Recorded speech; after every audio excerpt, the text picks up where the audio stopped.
fire. Welcome to the January 22nd, 2016 edition of Colorado Inside Out Postgame, a special web exclusive production here on Channel 12. Let's get a quick take on a bipartisan effort to eliminate the 10-year statute of limitations on sex assault accusations by Democratic State Representative Rhonda Fields and Republican State Senator John Cook. The lawmakers are proposing the bill, citing that people who are raped or sexually assaulted do not stop being victims after 10 years. Patty Calhoun from Westward, this is obviously stemming from accusers of Bill Cosby coming to Representative Rhonda Fields and saying something should be done. At least, I'm not sure this, I think they wouldn't be eligible for this, but for the future for folks in this situation. What do you think the chances are for this bill passing? I think they're all right, just because who's going to come out and say we're against sexual assault victims having a chance to have their case heard? One of the things is we already have a variation in the statute of limitations for children who were sexually abused as children, so they can, if they didn't make the accusation then, they can make them later.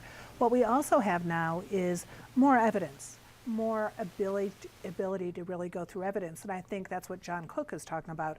That's what will help propel this through. But I'm also wondering, aren't there other crimes that maybe can also be affected by this?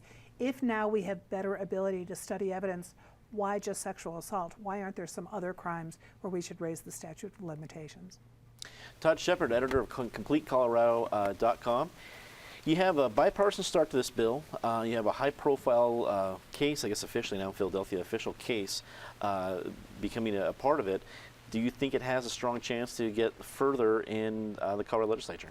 Well, I do, and let's go back to the first couple of words you used, a bipartisan sponsorship. I mean, to get John Cook, who, let's face it, he draws the party line, he makes the one mark on his ballot, party line Republican, and walks away. And I'm sure Rhonda Field marks party line Democrat on her ballot and walks away too. But here, it shows how you can have these kind of common ground, at least when it comes to criminal justice reform, which we talked about almost exclusively on the show that we aired, that there really is common ground. And so this is a great example of that. Other than that, I would say, well, I'll end it there and pass it on to Eric. Well, speaking of the segue, Eric Sonderman, political analyst. We have a bipartisan effort, but a lot of great ideas with bipartisan support that happened in January may not make it all the way when we can talk about March and April. Is this different, do you think, when it comes to this year in the legislature? I think it has the potential to be different, as Todd pointed out. I think it's the right sponsors.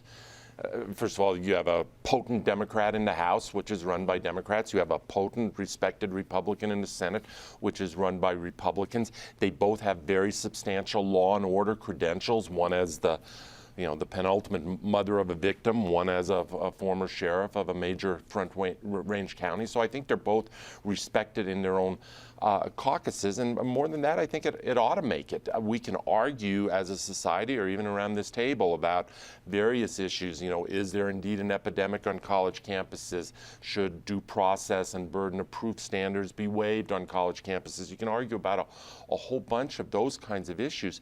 But if we now have a way of preserving or obtaining evidence farther away in time, why not hold people responsible for their actions? So I think common sense and logic is on the side of this. I might just lastly suggest that there's another bill, last initial C, who, perhaps could have some interest in the subject. Referencing the previous show. Ben Gelt, political consultant, wrap it up for us. Well, I think it's pretty likely to pass, one, given the sponsors, two, given the nature of the bill. And I think, for society, it sends a good message. I mean, we have a society that has sort of been built on violence and oppression towards minorities, towards women, towards people that sort of look different. And this, to me, could be a good symbol to show that we are leveling the playing field and there is no time limit for horrendous behavior.